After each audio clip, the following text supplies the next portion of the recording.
Okay, so let's conclude this nice report from CEEW, the Council on Energy, Environment and Water. What was it? CEEW, there are three E's, right? So, Center for Energy, Environment and Water. There we go. So I should remember it, but so many acronyms in my head, and I'm old now, you don't realize. So I keep forgetting things. So I love this report. This is very nice. As we said, lots of localized analysis, and these conclusions build on how to use this, especially in terms of action at local level. All global warming is local. All adaptation has to be local, location specific. All climate risks are location specific, and you need information at hyperlocal scales. And all sustainability will also be local, and it has to add up to global sustainability. All local adaptations have to add up to global resilience. Your system is only as resilient as the weakest link in the system, right? So mapping monsoon performance at more localized level based on our findings, considering the evolving complex trends such as high month-to-month variability and increasing occurrence of wet extremes, localized decision making is crucial for building resilience against monsoon variability. Presently, IMD provides monsoon information at country, zonal, state, meteorological subdivision and district scales, which is based on existing observation stations. However, this network lacks the density needed to map the monsoon at a more granular administrative level like tehsils that we mentioned. Therefore, we utilized reanalysis data from IMDAA to map monsoon variability for all tehsils in India for both JJAS and OND seasons. That's also important. We tend to have a tunnel vision on summer monsoon and not worry so much about the winter monsoon or the northeast monsoon.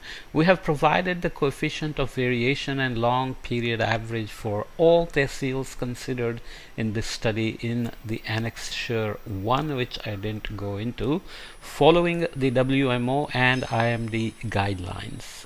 Local level decision makers should use these metrics for analyzing local level monsoon performance. This will provide comprehensive, actionable insights and enhancing disaster preparedness as well as response. So the IMDAA I think comes at 12-kilometer resolution, which is, let's say, good enough to do things at the tehsil level, but reanalysis is a combination of a model and data. As you increase the data, even for the same resolution of the model, you will increase the past history of the climate you are reconstructing. If you don't know what reanalysis is, you can follow up on other podcasts I have under climate modeling and so on. And basically, it is taking a model, taking GAPI data, and combining them to produce a dynamically interpolated gridded data for the past, which is done, which is done under IMDAA, and this analysis is using that. So improving data coverage will only improve the reanalysis itself, and hence the accuracy of all the analysis further at tehsil level. Development of district level climate action plans incorporating tehsil level climate risk assessments in line with the MOEFCC's 2019 directive. All Indian states and UTs are revising their state action plans on climate change, up to 2030. So this Ministry of Environment, Forest and Climate Change. While the current plans focus on district level climate risk analysis, our findings reveal availability of tehsil level climate information. We recommend developing district level climate action plans, integrating this information with the socioeconomic and sector-specific data for detailed climate risk assessments in critical sectors like agriculture, water, and energy. And just to add, risk as defined by IPCC and others is a multiplier of hazards, vulnerability, exposure, and now response as well. So risk mapping is a critical exercise, and the scale, district level, is a good start. Eventually you want to even go down to Tehsil-level and village level, urban level, and so on. The global goal on adaptation requires updated climate risks assessments by 2030. However, current state action plans on climate change rely on prolonged climate projections up to 2050 and 2100 for adaptation strategies for the next decade. Hence, prioritizing short-term projections, especially with the advanced global weather prediction models at a 12-kilometer resolution as outlined in the Ministry of Earth Sciences, Atmosphere and Climate Research Modeling, Observing Systems and Services across. That's a cute acronym, right? Atmosphere and Climate Research Modeling, Observing Systems and Services scheme is crucial further to make this climate information more accessible for diverse range of stakeholders. Collaboration among research institutions, meteorological agencies, and civil society is key. Drawing inspiration from global best practices like California's CalAdapt platform for tailored climate action plans aligning with local needs. The scales.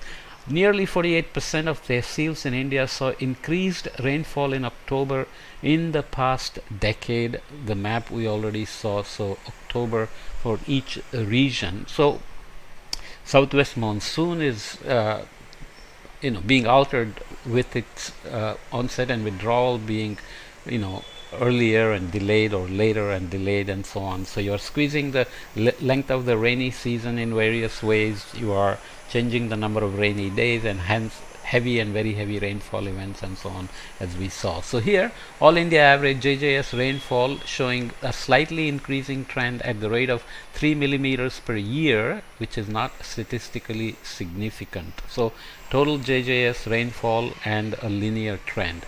Lots of discussions on the trends in the monsoon, and my point would be, if you pay close attention, there is decadal, multi-decadal variability in the time series, and trends have to be very carefully determined. Better to call them secular trends, which means they are occurring in the periods, in the sense that global warming, local amplifiers, and so on are modulating the decadal, multi-decadal time scale. And this is critical to understand if there is an intrinsic decadal time scale, because that means you will have ups and downs in the low frequency monsoon amounts, and that could be critical if you can make decadal prediction in terms of planning. So you have local risks, district action plans, and then state action plans, national commitments to NDCs and so on, and all the goals for helping the farmers and other sectors. But if you have decadal horizon information, everything will benefit, right? Finally, investing in automatic weather stations and community-based recordings to capture rainfall variabilities at a hyper-local level. Our analysis highlights diverse monsoon patterns at the Tehsil-level, emphasizing the need for hyperlocal climate adaptation strategies. The current most defined long-term observational rainfall data available at a spatial resolution of 25 kilometers lacks the granularity required for precise climate models and local action plans. Okay, so historically we have very nice long data set which has been used to make so many new findings, process understandings, data assimilation, reanalysis, everything. Now what do we want in the next 5 years, 10 years, 20 years? Alternative sources such as the autonomous weather stations and citizen science can help in expanding the network of observation stations. Initiatives such as the National Weather Information Network and Data System So wins and community efforts such as school students in Kerala recording micro weather data offer promising avenues to enhance the assessment of microclimatic rainfall variations and inform effective local strategies which should be scaled up. You have to go, local action building up to national level. Climate resilient, weather ready, and so on are all nice words, but without having such micro level, hyper local level information, data, and then downscaling with AI and so on for the last scale, for the last mile, to bring information to farmers, to water resource managers, for transportation managers, energy producers, and what do you have? Health, buildings. It's amazing what you can do if you start to build data network. Now, if we want to hit net zero by 2070, we have to be on a pathway by 2030. That will require that we do this correctly and have a risk map so that every time you get knocked off from your pathway to net zero, resilience means bringing the system back towards net zero and sustainable development. That can only happen with hyper-local risk information, protection for everybody, adaptation for everybody, water security, food security, energy security, health security, and national security, because the vulnerabilities of all our neighbors are our vulnerabilities as well, as we already know from the Rohingya effects and so on and so forth. Okay, so this is a nice report, provides some really good platform to make some points, which they do. I've added my own little opinion to these things, but follow up with the report and the nice references, and follow up with further analysis, and do your own thing about how to enhance data. Okay, see you in the next topic.